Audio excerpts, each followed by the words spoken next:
Ahora sí, buenos días. Ok, entonces hoy vamos a empezar un nuevo capítulo sobre el modelo neoclásico de crecimiento. Entonces, bueno, acá se llama, lo llamé así, bueno, porque algunos libros llaman este modelo así. En algunos libros pueden encontrar eh, la formulación modelo de Ramsey. Típicamente se refiere al mismo modelo. ¿Ok? Este modelo neoclásico de crecimiento, um, vamos a ver su versión más popular y verán que esta versión no tendrá crecimiento. Después, si tenemos tiempo, les explicaré cómo podemos agregar crecimiento, pero de manera un poco irónica, la versión que veremos del modelo neoclásico de crecimiento será sin crecimiento, en el largo plazo por lo menos. ¿Okay? Podemos agregar crecimiento usando métodos que vieron, por ejemplo, cuando vieron el modelo de Solow, con crecimiento de la productividad, este tipo de cosas, funciona perfectamente acá también. ¿Okay?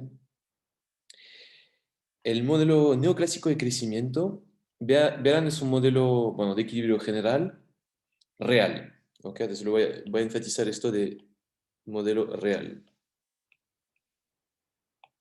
¿Bien? Real en el sentido de que no es nominal, ¿no? No en el sentido de realista. ¿Okay? Um, ok. Por ser modelo real, um, ¿cómo lo voy a expresar? No hay que...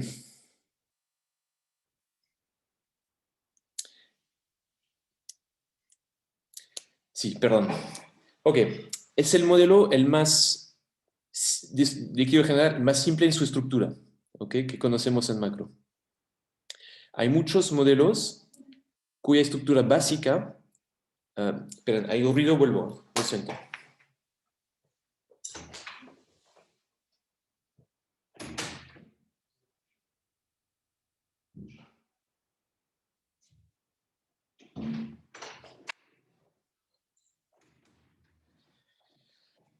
Lo siento. Ok. Sí, me estaba perturbando demasiado.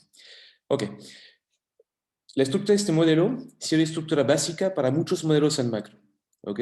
Entonces, aunque sea un modelo real, ¿ok? No significa que consideremos en macro modelos con fricciones financieras o cuya parte nominal sea importante. ¿Ok? Piensen en este modelo, el que vamos a ver, como un primer paso hacia modelos de equilibrio general en macro. ¿Ok?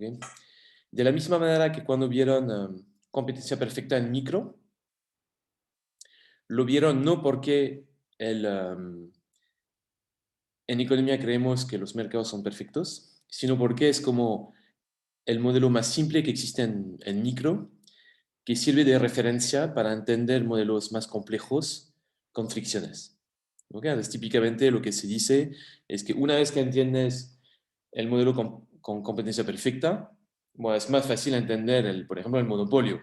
Ah, para entender la renta del monopolio, hay que entender cuál es la alternativa al monopolio, si quieren, y muchas veces la competencia perfecta sirve de referencia como para entender de dónde proviene esta renta. ¿Okay? Entonces, este modelo neoclásico de crecimiento, piénsenlo un poco de esta misma manera, es como una estructura muy simple, ¿m? Y no es porque sea un modelo real que pensemos que mecanismos financieros no sean relevantes. ¿Ok? Piénsenlo como que es el modelo simple que uno tiene que entender antes de atacar un modelo más complicado, ¿ok? Donde puede haber, por ejemplo, fricciones financieras, puede haber política monetaria, lo que quieran. ¿Ok? Quería insistir sobre esto porque en la crisis de hace una década, um, había un debate. Entonces, cada crisis, cada vez que viene una crisis en economía, hay un debate sobre la relevancia de la macro. ¿Ok? Entonces, si la macro funcionara, no deberíamos estar en crisis, etcétera, etcétera. Es un poco de... Va por ahí el debate. ¿Ok? Como la estructura básica de este modelo es muy popular, ¿ah? Y esta estructura básica se suele extender para considerar otros fenómenos, es fácil creer que muchos macroeconomistas no le importan fenómenos nominales. ¿Ok? Entonces, quiere insistir con que no es necesariamente el caso, ¿eh? Simplemente que lo pueden ver como el modelo básico que hay que entender antes de ver el modelo más complejo. Dicho esto, este modelo, cuando uno le pone shocks agregados, ha hecho cosas, tiene un comportamiento bastante adecuado. Se me cortó. Entonces, suele reproducir una velocidad bastante conveniente en términos de volatilidad del output, del consumo, de la inversión. Pues para la parte real, digamos, dado su simpleza, lo hace bastante bien. ¿Ok? Um, ok. Volver a esto más adelante. Ataquemos el modelo directamente. Ok, entonces el modelo... Ok, déjenme ver si no obligo, si no... Ok. Cada periodo se va a producir un output. ¿Ok? Este output puede potencialmente depender de capital y trabajo. ¿Ok? Hay una función de producción con una empresa representativa. Y esta función de producción va a tener retornos a escala constantes. ¿Ok? Entonces, ¿se acuerdan lo que significa retornos a escala constantes? Si multiplico n y k por lambda, esto implica que el output va a estar multiplicado por k y lambda también. ¿Ok?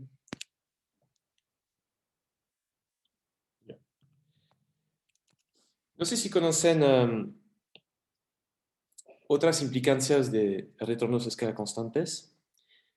Cuando hay retornos a escala constantes, no suele haber beneficios, bueno, los beneficios en equilibrio suelen ser cero. ¿Ok? Entonces, si uno calculara los beneficios, que es f n k, al cual le saco los salarios y, por ejemplo, el costo de arriendo del capital, ¿ok? Cuando uno tiene retornos a escala constantes, suele ser el caso que la función de producción, ups, esto es una n,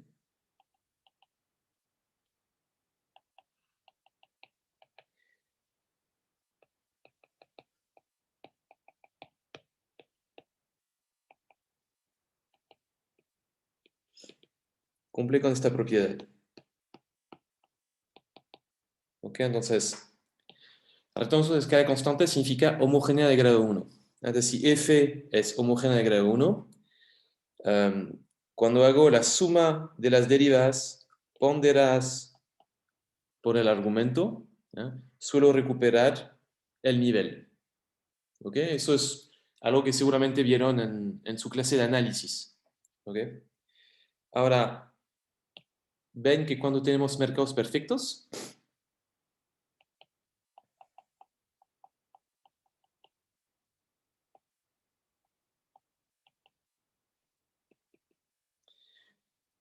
esta primera derivada de acá va a ser un W, esta va a ser un costo de arriendo del capital, y al final uno va a obtener que el output va a ser igual a la suma de los costos, que el costo salarial y el costo del capital.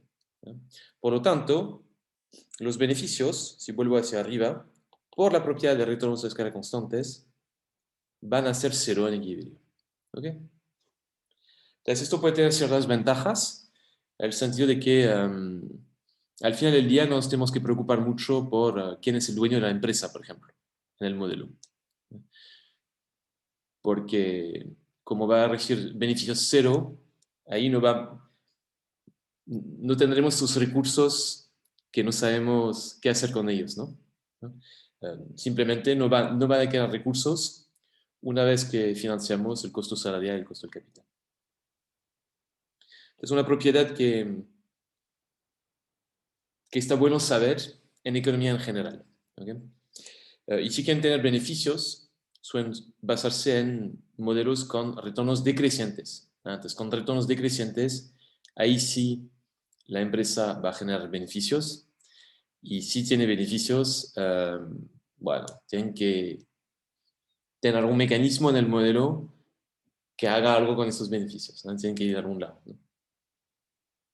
Ok, entonces vamos a tener básicamente tres mercados, ¿no? Entonces, como decíamos,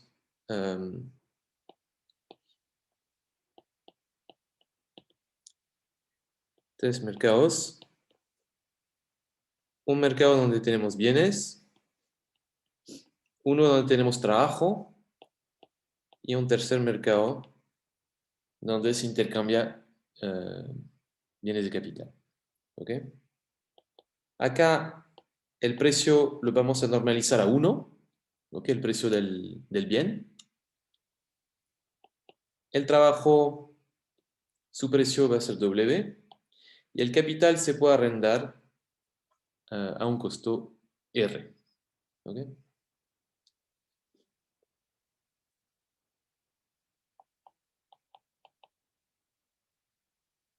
Los bienes se pueden usar para dos cosas.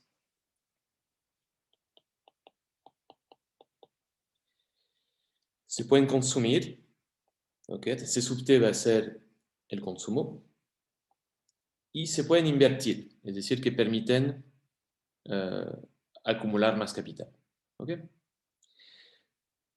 Entonces la idea es que eh, el hogar, cuando acumula capital, después, el periodo siguiente, puede arrendar su capital a la empresa a una tasa R. ¿Ok? Y la dinámica del capital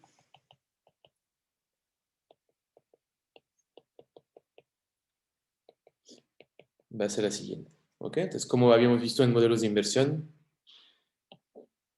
el capital de mañana, que es el capital de hoy al cual le sacó la depreciación y al cual le agregó la inversión de hoy. ¿Ok?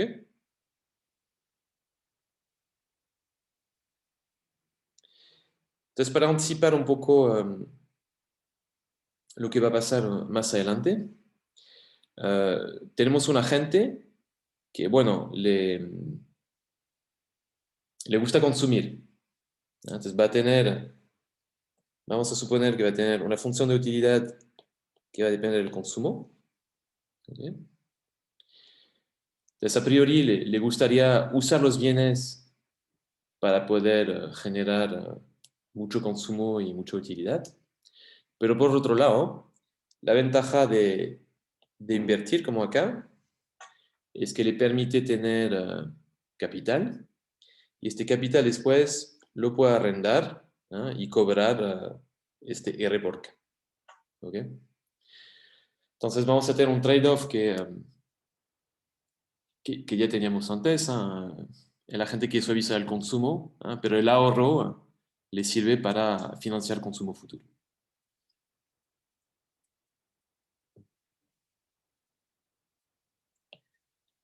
Ok, entonces el agente va a querer maximizar la suma descontada, le importa tener el mayor valor posible eh, de su utilidad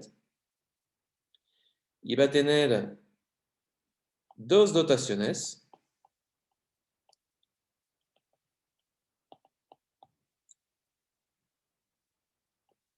Va a tener un stock de capital en el tiempo cero.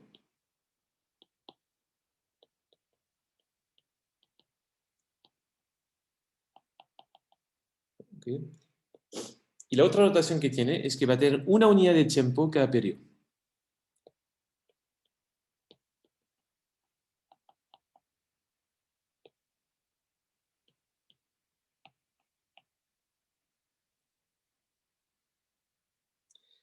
Y por fin va a ser un modelo con información perfecta. No vamos a poner ciclos aún. Entonces va a ser la versión del modelo sin ciclos. ¿Ok? Un comentario.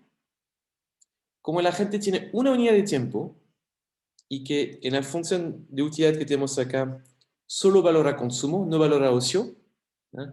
Naturalmente esto va a implicar que cada periodo va a trabajar la unidad entera de tiempo. ¿Ok? Y lo cual va a implicar una oferta laboral inelástica, fijada en uno. ¿Ok? Más adelante veremos una versión del modelo donde además de tener que la utilidad depende del consumo, dependerá también del ocio. Y bueno, tendremos este trade-off entre consumo y ocio que hará que habrá algo de elasticidad en la oferta laboral.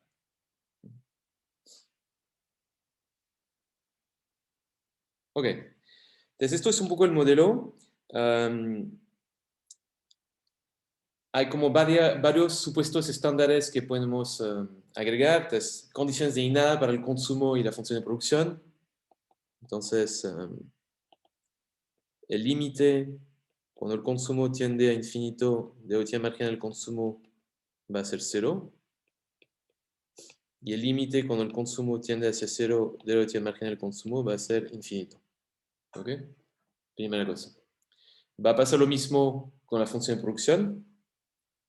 En particular, el límite, cuando el capital tiende hacia cero, del producto marginal del capital, pues, tenemos 1 acá y acá,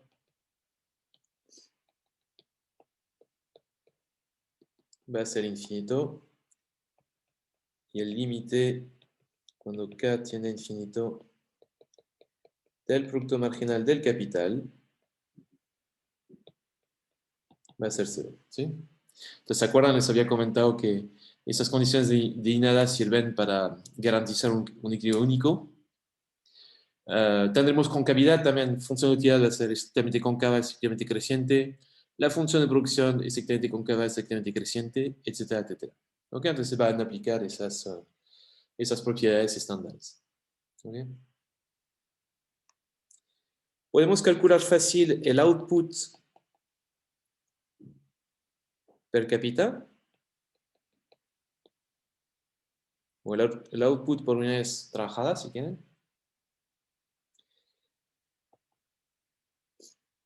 Dado la propiedad de retornos de escala constantes. Seguramente eso es algo que hicieron cuando vieron el modo de Solow en pregrado. ¿Ah? ¿Cómo habían hecho, no? En Solow, cuando calculaban el output por dividido por n, dado la propiedad de retornos de escala constantes. ¿Qué truco podían hacer? ¿Se acuerdan? Podemos meter el n adentro de la función y nos Sí, queda sí. f de 1, k chico. Gracias, Leonor. Muy bien. Entonces, dado retornos de escala constantes, lo pueden escribir así y les va a dar f de 1 y esto lo voy a llamar k chico, ¿ok? Donde k chico va a ser el ratio de k sobre n. ¿Ok? Entonces acá tendré que haber puesto test. Incluso, para no tener que escribir este 1 siempre, vamos a simplificar la notación y decir que esto se escribe f chica de k chico. ¿Ok?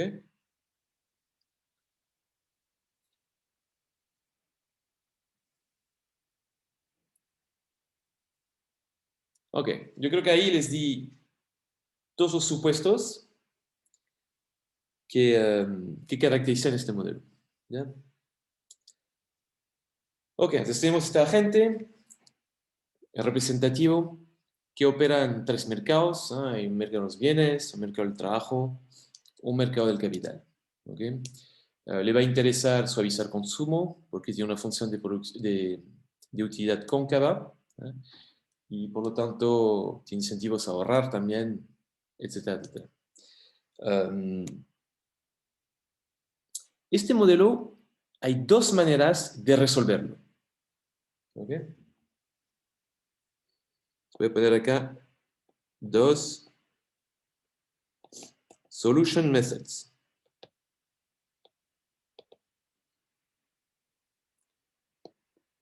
La primera manera es considerar lo que se llama el equilibrio descentralizado.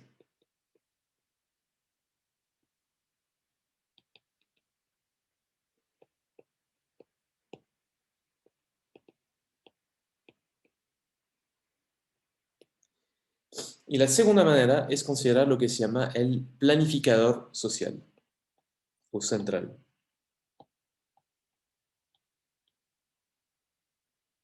Ok. ¿Qué significa equilibrio descentralizado? ¿Qué significa planificador central? El equilibrio descentralizado es el equilibrio natural, digamos, es como un equilibrio de mercado.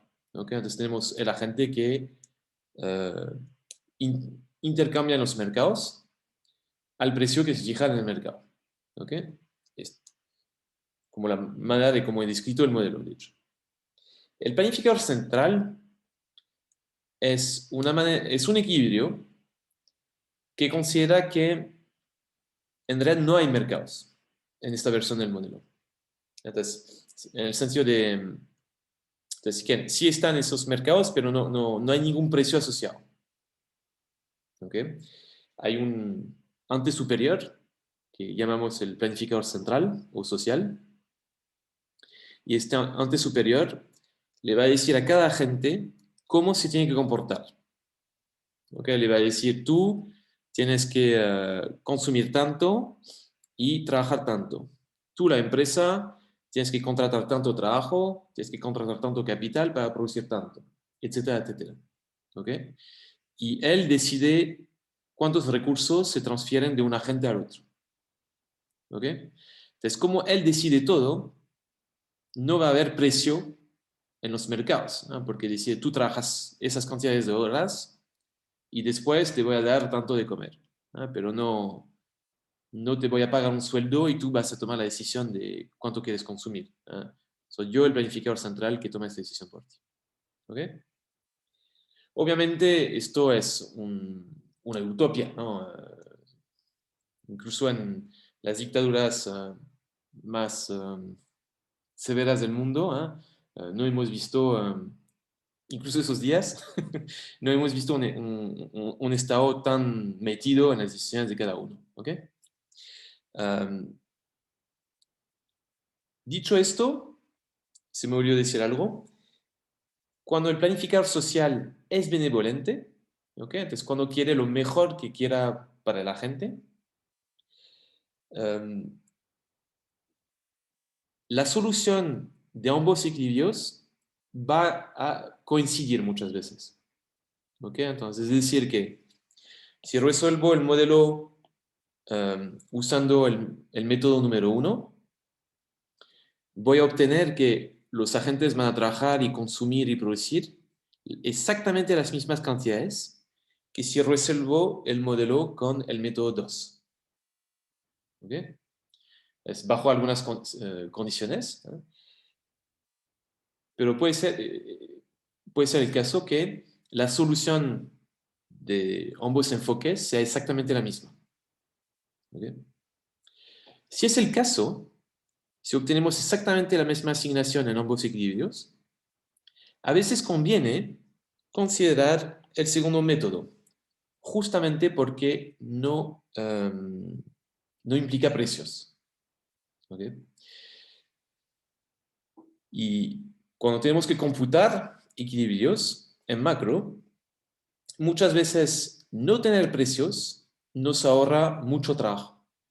¿Ok? De hecho, tuvieron en la tarea uno que calcular la tasa de interés de equilibrio. ¿Ok? Para eso, ¿qué tuvieron que hacer en su tarea? No, tarea 2, perdón, dije uno, pero es la 2. Tuvieron que calcular, yo qué sé, las policy function, aproximar policy function de la gente para consumo, ¿no? Y dado esas policy function, tuvieron que obtener la tasa de interés de equilibrio, ¿no? ¿Se acuerdan de su tarea 2? ¿Ok? Lo que estoy diciendo es que si resuelven el planificador central y que ambas soluciones coinciden, solo bastaría hacer el primer paso. ¿No? Solo bastaría con calcular la policy function. No haría falta hacer el segundo paso, que es buscar el precio de equilibrio. ¿Vale? Y bueno, puede ser costoso a veces buscar precios porque bueno, tenemos que resolver un problema punto fijo, tenemos que igualar oferta con demanda y según los enfoques puede ser más complicado que en otros. ¿Ok? Además, bueno, lo que tuvieron que hacer en la tarea 2 era hacerlo para un mercado. A medida que se multiplican los mercados y que nos movemos a un enfoque como más de equilibrio general, vamos a tener que resolver este punto de fijo para cada uno de esos mercados, lo cual puede ser complicado a veces. ¿Okay? Entonces, el planificador central tiene esta ventaja de que no tenemos por qué calcular precios. ¿Okay? Ahora, ¿por qué podrían coincidir el primer equilibrio con el segundo equilibrio? ¿Alguien tiene alguna idea?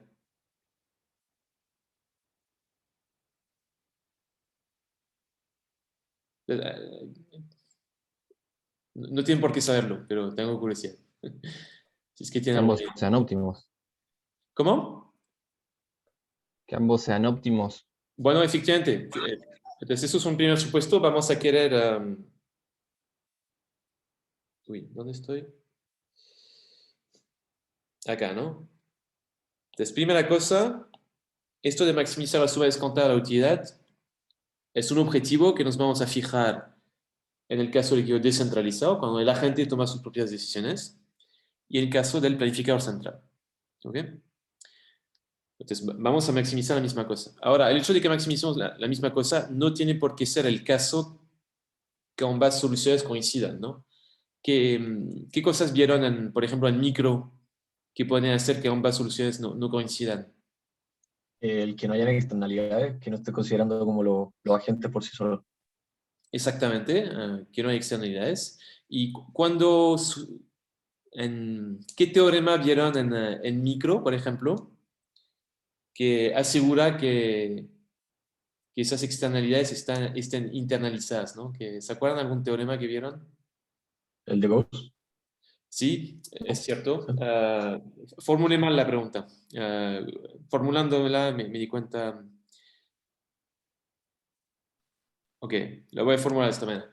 ¿Qué teorema vieron que asegura que, por ejemplo, el equilibrio descentralizado sea Pareto óptimo? Déjame formularla así. Pero es cierto lo que dijiste, Vicente, el de Coase. Sí. El primer teorema de economía del bienestar. El primer teorema del bienestar, exactamente. Entonces teníamos el First Welfare Theorem. ¿Qué decía el primer teorema del bienestar? Bueno, lo que acabo de decir, pero si alguien lo quiere repetir.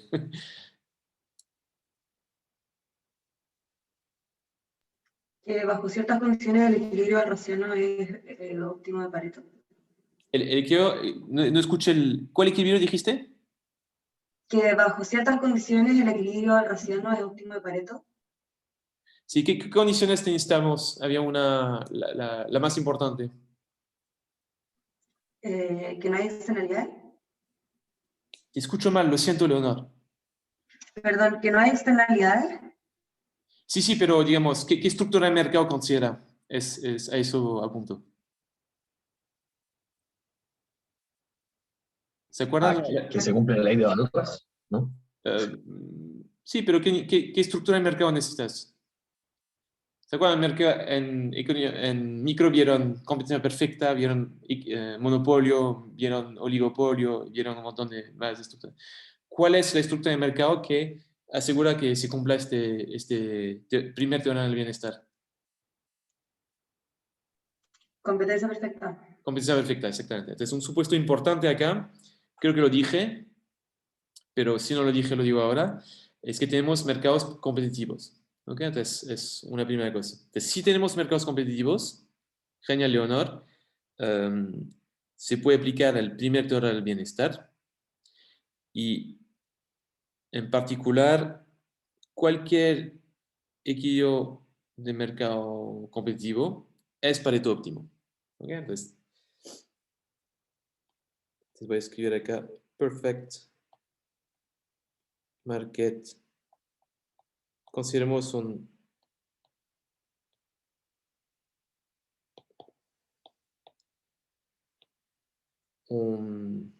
mercado bajo competencia perfecta. Este es Pareto óptimo. Entonces voy a poner Pareto optimality. ¿Ok? Primera cosa. Ahora, había un segundo teorema del bienestar. ¿Se acuerdan lo que hacía el segundo teorema del bienestar?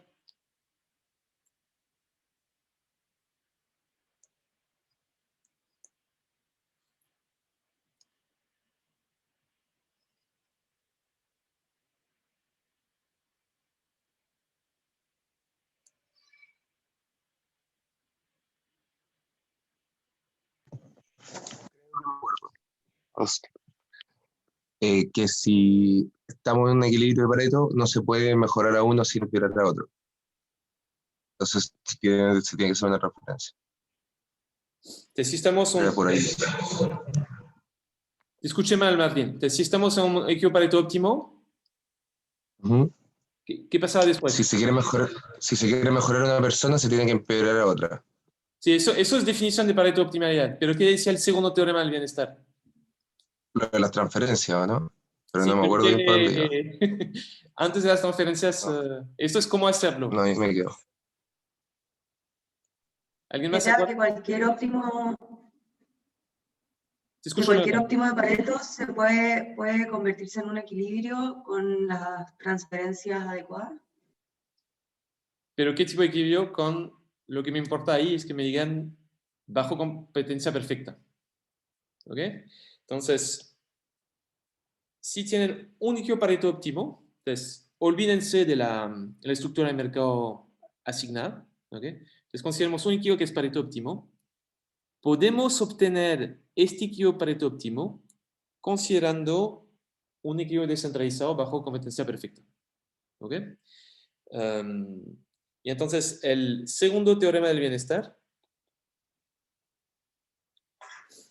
va de la derecha de mi pantalla a la izquierda. Entonces, consideremos el equilibrio Pareto óptimo. Este se puede conseguir usando un mercado bajo competencia perfecta. Y para obtenerlo, como bien dijo Martín justo antes, tengo que reasignar recursos en la economía. Entonces, tengo que fijar los recursos ex ante necesarios para llegar a este equilibrio. ¿Okay? Por ejemplo, como decían, con transferencias. ¿Okay? Entonces, el primer teorema va de la izquierda de la pantalla a la derecha. Considero un equilibrio de mercado perfecto. El teorema nos dice que este es Pareto óptimo. ¿Okay? El segundo teorema del bienestar va de la derecha a la izquierda. Consideremos cualquier equilibrio que es Pareto óptimo, no necesariamente un equilibrio obtenido por competencia perfecta. Pues resulta que este se podría obtener también por competencia perfecta. Simplemente tenemos que fijar las dotaciones de tal manera que lleguemos a este equilibrio. ¿Ok? Ya, son dos teoremas importantes para obtener la equivalencia entre ambos enfoques. Y lo otro que tienen que saber, se lo voy a decir, no lo vamos a mostrar, es que el planificador central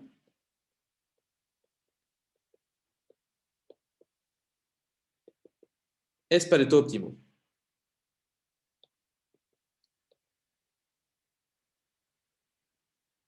Is, voy a escribir is, ay, ay, ay. Hoy me está costando. ¿Cómo se dice Pareto óptimo en inglés?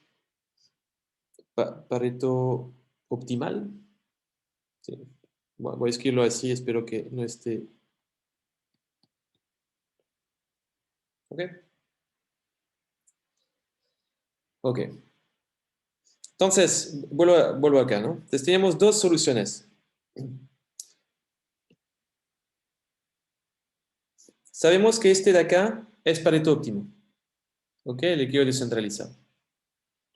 sabemos que este de acá es también Pareto óptimo. ¿Ok? Entonces, como bien dijo Martín, ¿qué significa Pareto óptimo? No puedo mejorar el bienestar de una gente sin perjudicar a otro. ¿Ok? Ahora, ¿coinciden ambos equilibrios? ¿Esos dos equilibrios Pareto óptimo son los mismos? ¿Eh? En este modelo van a ser los mismos porque justamente tenemos un solo agente. ¿Ok? Que es este consumidor representativo. Como tenemos un solo agente, dado que consideramos equilibrios donde no se puede mejorar el bienestar de un agente sin perjudicar a otro, entonces la parte sin perjudicar a otro la podemos olvidar porque tenemos solo un agente. ¿Ok? Entonces tenemos dos equilibrios donde no se puede mejorar el bienestar de la gente. ¿Ok? Entonces va a haber solo una asignación de recursos que genera esto. Y podemos decir que ambos equilibrios van a coincidir. ¿Ok? Y esto es una ventaja tremenda porque va a permitir justamente, aunque queremos obtener el equilibrio descentralizado, lo podemos hacer usando el planificador central. ¿Ok? Ok, es mucho bla bla, pero básicamente en esta primera parte de la clase hemos planteado un poco hemos descrito el modelo, cómo va a operar, y les he comentado que hay dos maneras de solucionar este modelo. Una usando el método descentralizado, entonces cada agente actúa en cada mercado considerando los precios que fijan en esos mercados. O hay un segundo método que es de planificador central. Si tenemos competencia perfecta y si tenemos un solo agente, dado los teoremas del bienestar y otro teorema que les he dado, podemos afirmar que la solución a ambos enfoques va a ser la misma. Entonces podemos usar, por ejemplo, el método del planificador central para obtener el equilibrio descentralizado porque coincide con este otro equilibrio. ¿Okay? Entonces lo que les propongo es que ahora hagamos una pausa de 5 minutos y a la vuelta, bueno, escribiré la ecuación de Bellman del planificador central y, por ejemplo, sacaremos una policy function o una ecuación de Euler, y hablaremos un poco de cómo operan las dinámicas en este modelo. ¿Okay? Entonces esto lo dejamos para después de la pausa. Nos vemos en 5 minutos.